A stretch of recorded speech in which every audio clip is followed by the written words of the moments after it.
Ну, атмосфера дуже тепла, хоча тут холодно і тут пар. Живе спілкування, воно все одно має бути просто для того, щоб люди, грубо кажучи, випустили пар у мирній формі.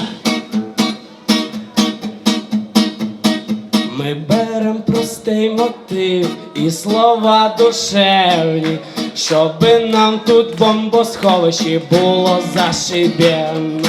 Идея появилась еще в первые дни войны, когда все концерты отменились, а люди хотят немножко отвлечься от всех новостей. Появилась идея устроить бомбоубежищник. Раньше были природники, до этого были квартирники, до этого были скверники. Люди собирались в скверах. А вот теперь во время войны собираемся в бомбоубежище, и поэты рассказывают, музыканты поют, а художники что-то показывают вместе с диджеями, которые включают фон. Чорний потяг до Полтави. Це була пропозиція від волонтерського штабу ТРО. Власне, я займаюся суто організацією подій, і мені запропонували зробити разом таку штуку з благодійною метою і просто для того, щоб люди, грубо кажучи, випустили пар у мирній формі. Скачемо, хто не москаль.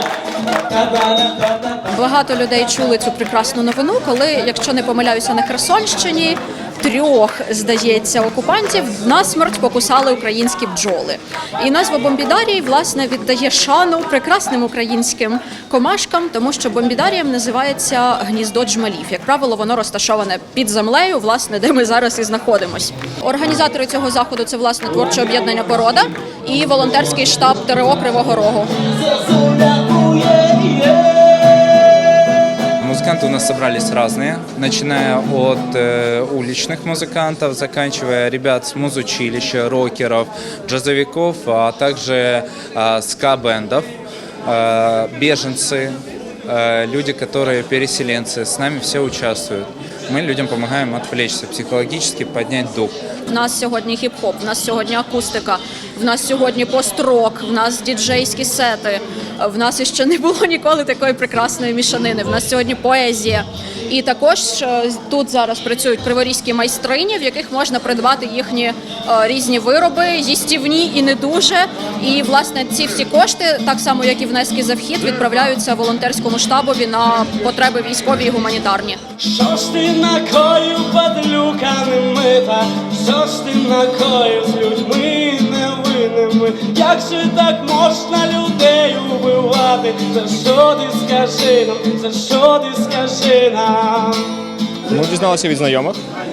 Це люди, котрі влаштовували це.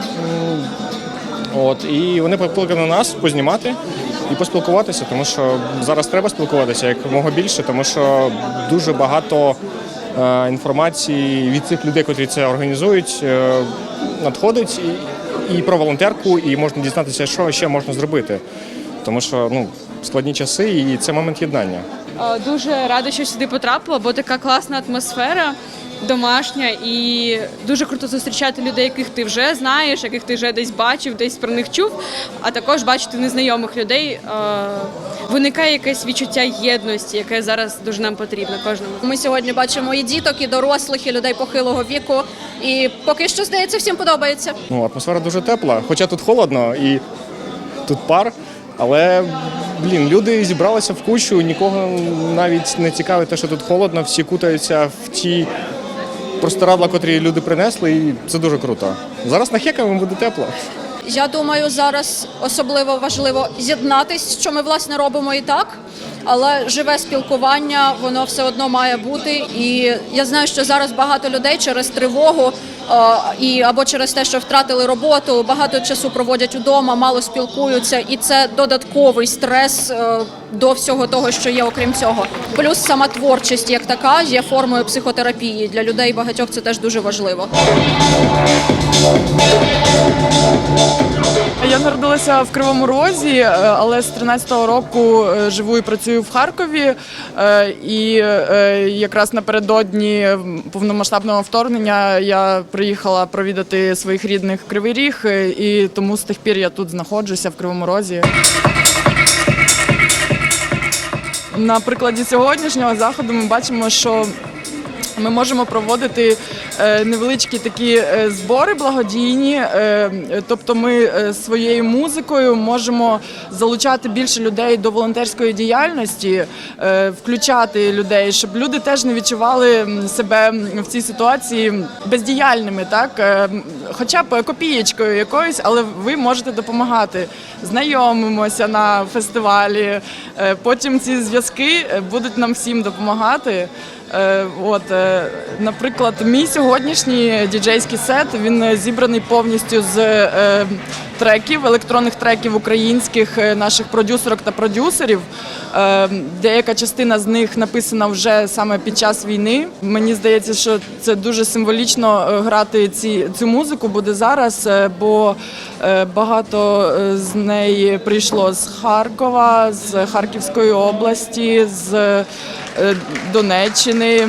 Звісно, ми всі зараз трошки перемістилися по Україні і по світу, але ми всі єднаємося і через мистецтво це дуже відчувається. Я б усім радила не розкисати. Я б усім радила користуватися гідно тією перевагою, яку ми наразі маємо, що в нашому місті поки що 4-5-0, сподіватимемося, що надалі так буде.